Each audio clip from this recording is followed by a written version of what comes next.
Hi.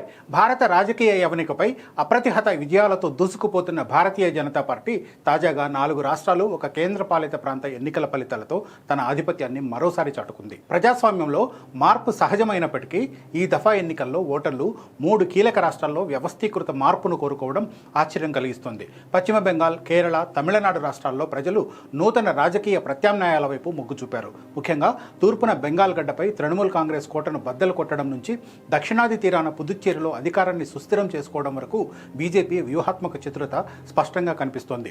ఈ ఎన్నికల ఫలితాలు కేవలం ప్రభుత్వాల మార్పును మాత్రమే కాకుండా దేశ రాజకీయ ముఖ చిత్రంలో ఒక భారీ సైద్ధాంతిక మలుపును సూచిస్తున్నాయి.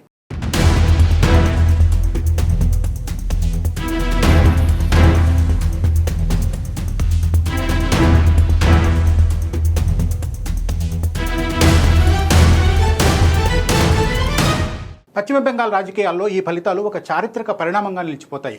గత 15 ఏళ్లుగా అప్రతిహతంగా సాగుతున్న మమతా బెనర్జీ నేతృత్వంలోని తృణమూల్ కాంగ్రెస్ పాలనకు ప్రజలు చర్మగీతం పాడారు. బీజేపీకి పట్టం కట్టారు. అభివృద్ధి నినాదం, జాతీయవాదం మేళవింపుతో బీజేపీ క్షేత్రస్థాయిలో చేసిన పోరాటం చివరకు టీఎంసీని గద్దెదించడంలో సఫలీకృతమైంది. బెంగాల్లో అధికారాన్ని కైవసం చేసుకోవడం ద్వారా తూర్పు భారతావనిలో బీజేపీ తన పట్టును తిరుగులేని విధంగా నిరూపించుకుంది. మైనారిటీ బుజ్జగింపు రాజకీయాలకు స్వస్తి పలికి అభివృద్ధిని ఆకాంక్షించిన బెంగాలీ ఓటరు తీసుకున్న నిర్ణయం భవిష్యత్ ఎన్నికలపై తీవ్ర ప్రభావం చూపనుంది. ఇక్కడ బీజేపీ సాధించిన విజయం కేవలం సీట్ల సంఖ్యలో మాత్రమే కాకుండా ఒక బలమైన సిద్ధాంతపరమైన గెలుపుగా చూడవచ్చు. దక్షిణాది రాజకీయాలలో ద్రవిడ ముద్రను చెరిపివేస్తూ తమిళనాడులో బీజేపీ పదునైన వ్యూహాలతో ముందుకు సాగింది. అధికారంలో ఉన్న డీఎంకే వైఫల్యాలను ఎండగడుతూ అన్నా డీఎంకేతో కలిసి ఎన్నికల బరిలోకి దిగిన బీజేపీ అక్కడ గణనీయమైన ప్రభావాన్ని చూపింది. డీఎంకేను ఓడించడమే లక్ష్యంగా సాగిన ఈ పోరాటంలో ప్రజలు మార్పుకు మద్దతు పలికారు. ఫలితంగా తమిళనాడులో బీజేపీ బలమైన శక్తిగా అవతరించడమే కాకుండా అధికారంలో భాగస్వామి అయ్యే దిశగా అడుగులు వేస్తూ ఉంది. ద్రవిడ సిద్ధాంతాల కోటలో జాతీయవాద భావజాలాన్ని చూపించడంలో బీజేపీ పాక్షికంగా విజయం సాధించింది. ఈ పరిణామం తమిళ రాజకీయాల్లో ఒక కొత్త శకానికి నాంది పలకనుంది. ఒకవేళ విజయ్తో కలిసి అధికారాన్ని పంచుకుంటే బీజేపీ ప్రభావం మరింత పెరిగే అవకాశం ఉంటుంది. ఈశాన్య రాష్ట్రాల్లో తన ప్రాబల్యాన్ని కాపాడుకోవడంలో బీజేపీ మరోసారి సఫలమైంది. అసోంలో గత 5 ఏళ్ల పాలనలో చేపట్టిన మౌలిక సదుపాయాల కల్పన, శాంతి భద్రతల పరిరక్షణ, సరిహద్దు సమస్యల పరిష్కారం వంటి అంశాలు ఆ పార్టీని తిరిగి అధికార పీఠంపై కూర్చోబెట్టాయి. కాంగ్రెస్ కొంతమేర పోటీ ఇచ్చినప్పటికీ బీజేపీ నేతృత్వంలోని ఎన్డీఏ పట్ల ప్రజలు చూపిన విశ్వాసం ఆ పార్టీ సంస్థాగత బలానికి నిదర్శనం. చొరబాటుదారుల అంశం, స్థానిక సంస్కృతి రక్షణ వంటి సున్నితమైన అంశాలను ఎన్నికల ప్రచారంలో బీజేపీ సమర్థవంతంగా వినియోగించుకుంది.